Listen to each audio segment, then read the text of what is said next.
YouTube, there is no firearms in this video. Welcome back to the Co2 AIRGUN YouTube channel. In this episode I will be shooting my Crosman 20-40 and we will make a little experiment. I want to see if installing this adapter and muzzle brake at the end of this barrel will change the point of impact and accuracy. Who knows? I believe this is made of steel and it is fairly heavy. It has two set screws to secure on top of your barrel, and this is a little bit lighter. It is made of aluminum, so that will add a little bit of weight and might change the harmonics a little bit with the set screws. Who knows? By the way, this is a Rail Custom AIRGUN accessories adapter, and Speers Custom Parts made this for me. It is both threaded and has a set screw, so I will not really need this, but I want to use it anyways. But for now, I want to test it without anything on and then test the same pellets after with this. So let's do that. It is around 25 to 26 degrees Celsius in the basement today, so that should not be a problem for CO2. Good old drop of pellet gun oil on a Crosman cartridge. I will be using Crosman Hollow Point 14.3 grains as a reference because I've used them a lot.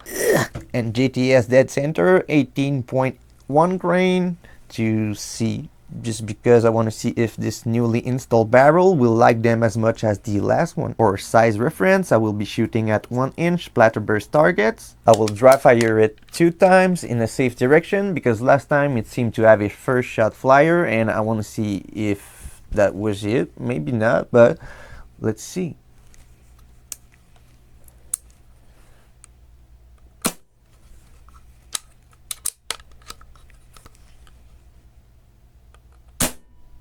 Powerful. I will now shoot 5 of each pellets from 22 feet, around 7.33 yards, something like that, America. And then I will come back to install this nice muzzle brake. Hollow Point JTS.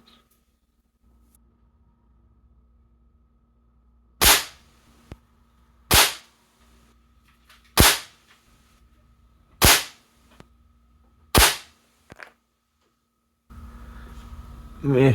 I still did decent, but there's definitively one out there even with the clean barrel. I don't know. I might have to make a regular hollow point versus the Indie Gray version battle because those are not tuned up.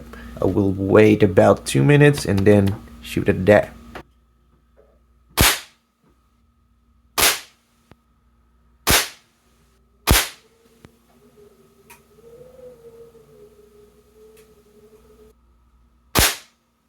Oops, I don't know if those will be this barrel favorite anymore. That will be kinda interesting to see myself in the replay. I don't know if I'm not shooting the best today. My vision is kinda iffy, but yeah. This is why making accuracy tests with a red dot is kinda not the best, but I guess we can see if there is a point of impact shift. And if it is accurate after installing the muzzle brake, it will be good enough. What we got in here is a Rail 1/2x20 UNF threaded adapter for muzzle brakes and LDCs if you live in a country that allows that. Rail does print the thread protector thingy here, which is pretty nice, but those are made by another company for them. You got 2 set screws to secure to your barrel, and this is a very nice and solid piece, as you can see. Sturdy. So yeah, head over to Rail Custom AIRGUN accessories if you need that. By the way, this made it to Canada and this is perfectly legal. YouTube. And what we got here is a very cool custom muzzle brakes from Speers Custom Parts. It is both threaded and has a set screw, so I could basically use it without using the adapter, but I don't know, I think it will look cool. You probably could find his face on a book if you want that, but you can make a lot of stuff. I will take the thread protector back off and then I will screw that on that as hard as I can. That's not fun for your hands. That's pretty cool though.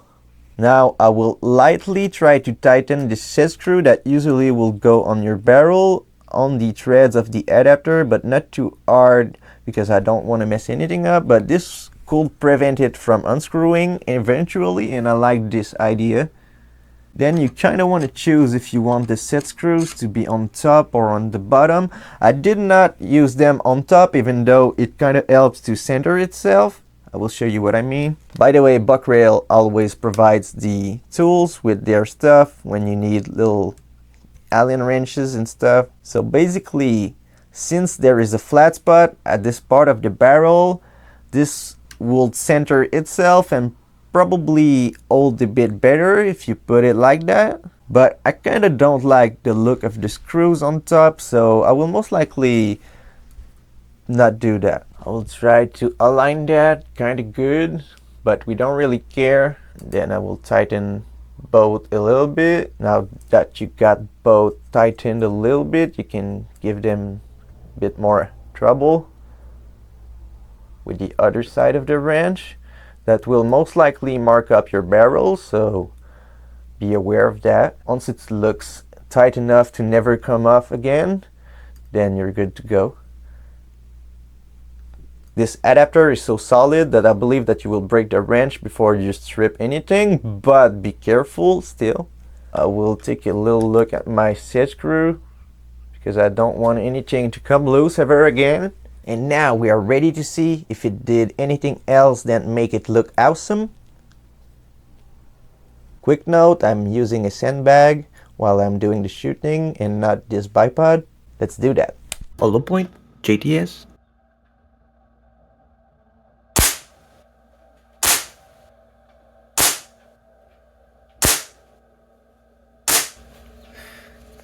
Wow. I mean, it does seem to work. Keep in mind, I got better results than this yesterday. It might be a bit hotter in the basement, so we do get more extra gas, so that makes the muzzle brake shine even more. Maybe. That's just a theory. I'm not trying to bullshit you. I kind of want to set up another camera on the muzzle itself because it does seem to deflect gases, you know, how it's supposed to work. Audio synchronization, thank you. Hopefully this will be in focus at one point.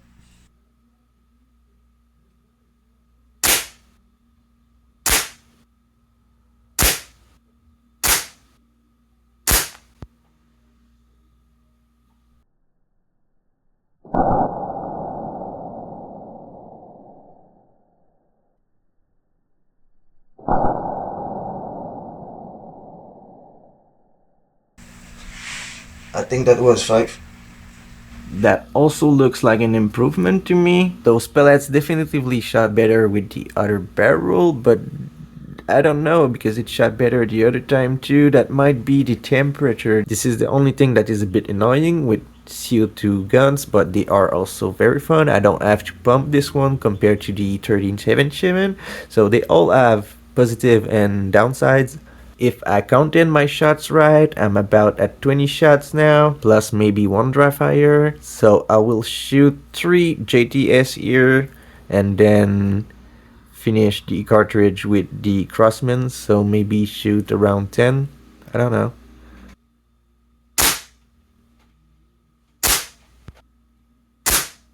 Yep, those might not be this barrel's favorite anymore. By the way, I said I would shoot here, but that just made more sense. All of the JTS were there. My framing is kind of bad, but you like me still. Thanks. 5, 10, 15, 20, 23, 24 with the dry fire. So let's say 10 shots with the hollow points here, and the CO2 will be dead.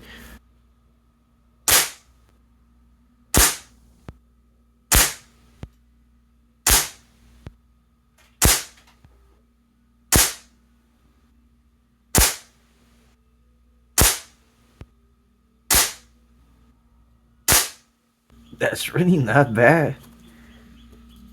We are right under 35 shots on the cartridge, and we are still hitting pretty close to where we were hitting before from 22 feet, so that's pretty good. It seems to be doing better than the last time, but Again, CO2 is weather dependent. It is a bit warmer. The gas has more power to become a gas instead of a liquid.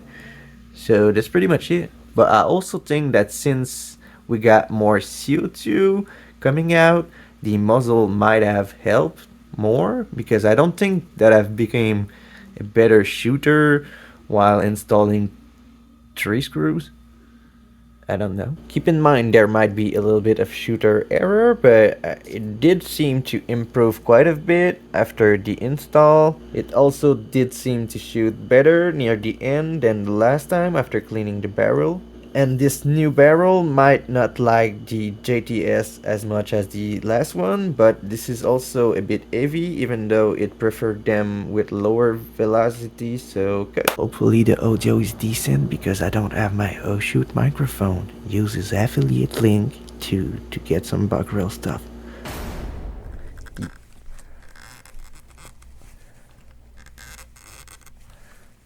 Maybe you do need to fire it around 35 times before being able to degas it, because I'm not. 2 more dry fires will do the trick. We add a little bit more gas than last time, and I did take a few less shots. I'm just trying to figure this thing out before trying to do some accuracy tests and plinking with it. By the way, I don't really get a bigger hole in the cartridge as the first 20-40 that I got and sent back to warranty, but it does work better and it is more consistent. Like I said, I do believe that installing a muzzle brake did improve the accuracy, but it is kind of hard to tell with a red dot from only 22 feet. One thing for sure, it did not have any negative effects, and I shot better after installing it, thanks to Speers Custom Parts for the muzzle brake. By the way, you can make a bunch of other custom stuff if you need to. And thanks to Bug Rail for supporting this build. A quick thank you to Splatterburst Targets for sending me free targets last year, even though those ones are the ones that I paid and I'd never used before. Good. This will be about it for today. Wow, this thing is so powerful that my butt pad was getting loose. You can't say that's not pretty cool. And you are so pretty cool. Thank you for watching. Subscribe for more, and I will see y'all in the next one.